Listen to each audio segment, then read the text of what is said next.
was 5 years old, hoisted high on my dad's shoulders, a sea of protesters all around. Over a megaphone, a single voice rang out. "What do we want? Peace! When do we want it? Now!" My tiny voice called back, as loud and clear as it could. It felt good to have a voice, but unfortunately, our protest that day didn't end the war. And no matter how many people protest in the streets, there's no guarantee that politicians have to listen. That's where voting comes in. The whole idea of democracy is to give the people that power, to give us the power to elect politicians we believe in, and to give us the power to hold those politicians accountable if they don't listen. Let's fast forward. I was 18 years old and excited to vote in my very first presidential election. Both major party candidates held positions I strongly disagreed with on issues like the economy, the environment, and foreign policy. But of course, the minor party candidates didn't stand a chance. So I asked a friend for advice. "I don't vote," he said matter-of-factly. "It doesn't make a difference, it's toxic, and it's not a good use of my time." I was shocked. I argued back with everything I had. "Do you know how much people have sacrificed to get us to where we are today? And the only way to make it better is to participate." But he had killer responses to all my best points. If you vote for someone you know can't win, you're just throwing your vote away. And if you can't actually vote your conscience, it's not a democracy, it's manufactured consent. I left the conversation feeling defeated.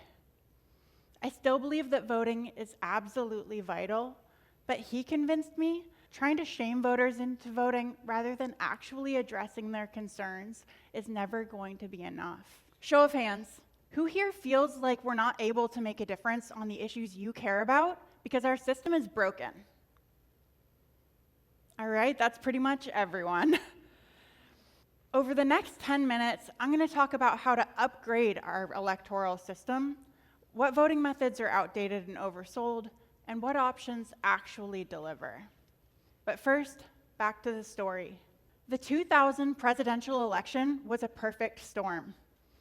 George W. Bush and Al Gore were basically neck and neck, with Gore ahead by just a razor-thin margin. But the Green Party candidate, Ralph Nader, drew just enough votes away from Gore to throw the election to the other side. If Nader hadn't run at all, it's almost certain that the Democrats would have won that election, and history would have unfolded very differently. This is a phenomenon called vote splitting, where a faction who should win splits the majority vote between similar candidates, causing all of them to lose. And this isn't a left or a right issue. It happens all the time in elections from the top to the bottom of the ballot, and it's cost both major parties the presidency. With choose one voting, it works just fine if there are only two candidates in the race. But if there are more than two candidates or more than two parties, the majority can end up divided and conquered. So voters do what they've got to do. Voters face massive pressure to vote for the frontrunner on their side who's deemed the most electable. That election left me with a bad taste in my mouth. I resolved to still vote, but for making a difference, I turned to more direct actions. The West Coast's primordial old-growth forests were under siege, and at the peak of the war on Afghanistan, I got involved. On the day that the US carpet-bombed Baghdad, I was 300 feet up a redwood tree, locked down with a pair of flying squirrels hiding in a hollow beneath me. Our local logging company had fallen in a hostile takeover by a multinational corporation. Their plan? To illegally cut the protected old growth and just pay the fines. Every day was a battle where deputized climbers spurred up after us. Every day, another friend was arrested, and every day, another 2,000-year-old redwood fell. On Earth Day, April 22nd, 2003, my tree fell. I was heartbroken, and I didn't know what to do. So I went back to the drawing board. I got into sustainable design. The hope was that maybe unsustainable systems don't have to be fought head-on. They're unsustainable because they have their own built-in expiration date. I was sick of fighting against. I wanted to find something worth fighting for. And that is where voting reform comes in. What if we could design a better voting system? A system that would actually incentivize voters to vote their conscience, so we could actually hold corrupt politicians accountable. One spring day, a couple years later, I was out in front of my parents' house building some raised garden beds when a canvasser walked up and asked me if I'd ever heard of ranked choice voting. Show of hands, who here has heard of ranked choice voting, or RCV for short? Okay, most of us, about 3/4. The canvasser explained that with ranked choice voting, you just rank your candidates in order of preference. It's safe to vote your conscience because if your favorite can't win, your vote just transfers to your next choice, so you don't have to worry about wasting your vote. Ranked choice eliminates vote splitting and it ensures majority preferred winners, he explained proudly. I was inspired, and when I had some free time, I dug in, reading everything I could find and spreading the word online. Eventually, I teamed up with a local group to try and get something on the ballot. But ironically, it was at my first meeting where I got fact-checked. With ranked choice, if your favorite can't win, your vote transfers to your next choice, if possible, they explained. Ranked choice doesn't eliminate vote splitting, but it mitigates it in some cases, I was corrected. Yes, it does. That's the entire point, I argued back, and other people got involved on both sides. Finally, seeing that we didn't have agreement on even the basic facts, we resolved to convene a research committee to hash out the details and to compare star voting with some of the other options on the table. Our research committee learned that there has been a renaissance in the field in recent decades. Today, experts can use computer models to see how different voting methods would actually perform. And it's pretty much just like how engineers can test the plans for a new skyscraper before actually building it. What we found was that basically every analysis agreed on the big picture. Traditional choose one voting almost always leads to polarized two-party domination. It's the most gameable and the least accurate. No surprise there. And the studies also generally agreed on the general relative takeaways comparing the other voting methods. Interestingly, a new system called star voting was the one that topped the charts. But most of us were surprised to find that ranked choice voting consistently tested about second worst. We learned that ranked choice voting doesn't actually count all the rankings voters put down. And what rankings count depends on the order of elimination. Changing the order of elimination can actually change the winner. So even if rankings could have made a difference, they might get ignored. And experts warned that this could actually undermine election security. You see, with ranked choice, you can't fully tally the ballots until you have all the ballots in hand.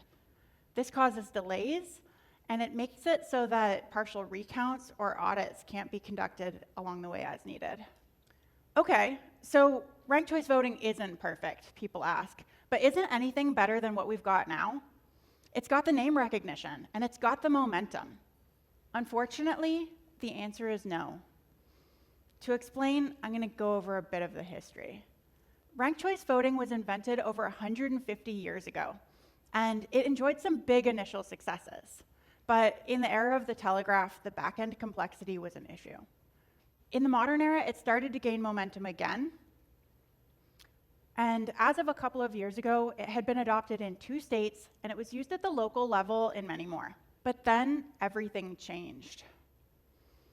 New York City's first ranked choice voting election in 2021 didn't go as planned.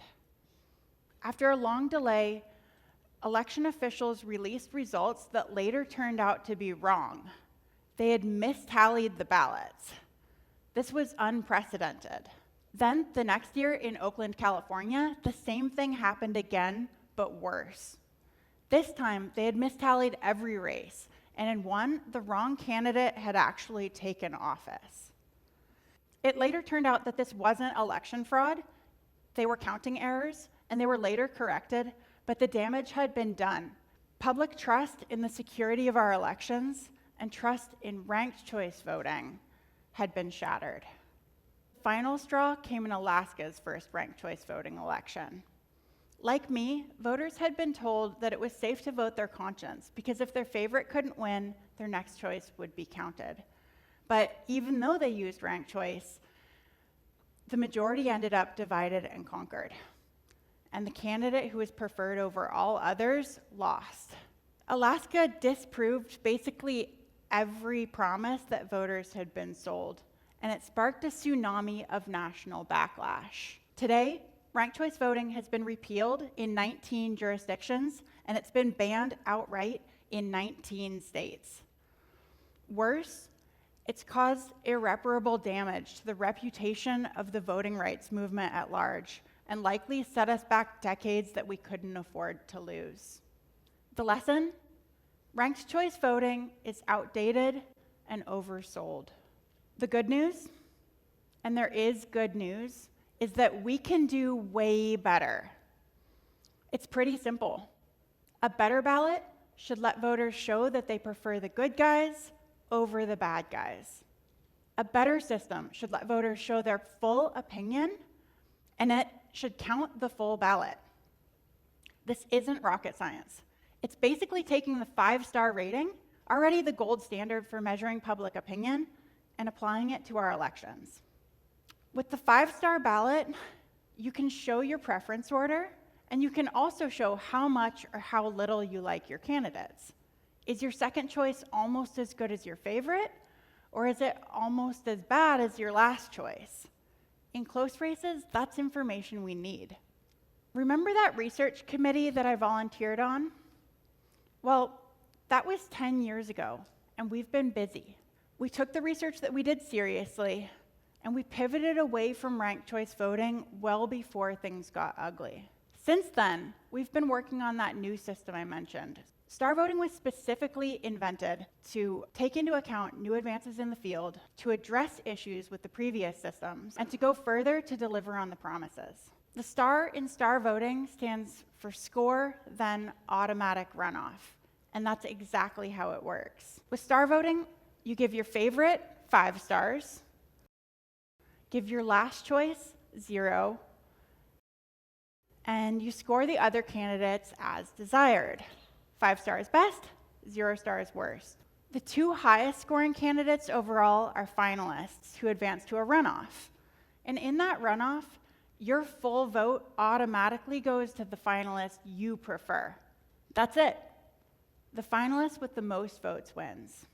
The magic is, with star voting, your vote can always make a difference whether or not your favorite can win. It combats polarization at the root by electing strong, consensus-supported winners.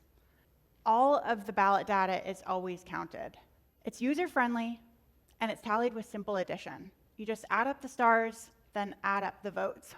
Last but not least, star voting is transparent, secure, and auditable.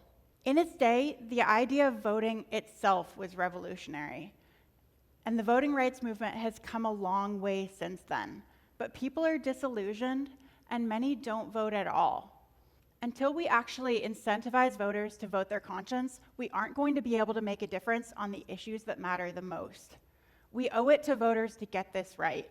With star voting, we can absolutely raise the bar, level the playing field, and unlock the promise of one person, one vote. Of the people, by the people, and for the people. Thank you all.